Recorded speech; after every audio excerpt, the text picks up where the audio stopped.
People laughed when Eleanor Price bought the most run-down house on Maple Row. Its roof sagged, paint peeled in tired curls, and the porch leaned like it had given up years ago. Locals said it should have been bulldozed decades earlier. Some called it cursed. Others just shook their heads and said, "She won't last." Eleanor didn't argue. She had buried her husband the year before, packed her life into a rented truck, and driven until the money ran out. This house was all she could afford and all she needed. Starting over doesn't always look hopeful.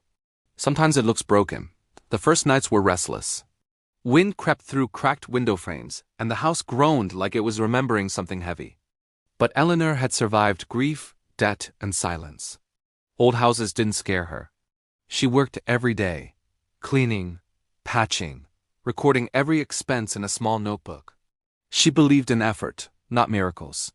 On the fourth morning, while clearing a pantry wall, she felt it a cool draft where no air should be. One panel sounded hollow when she tapped it. Curious, she pried it open. Behind it was a narrow crawl space leading to a hidden room sealed between the walls. Inside sat an old wooden trunk. When Eleanor lifted the lid, she found journals. Dozens of them, handwritten, dated from the early 1940s. As she read, her breath caught. The house had once been a safe haven during the war. The journals described hidden refugees, coded messages, and a child never named protected within these walls.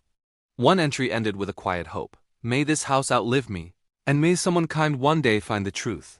Eleanor sat on the dirt floor and cried not from sadness, but from recognition. The house wasn't ruined. It was sacred. She researched. Old records revealed the original owner, Samuel Roth, a carpenter who lived alone and never spoke of the war. History had passed him by, until now.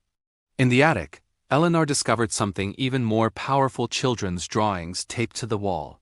Stars in windows, homes glowing with light. One message read, "Thank you for keeping me safe." Word spread quietly. A historian came.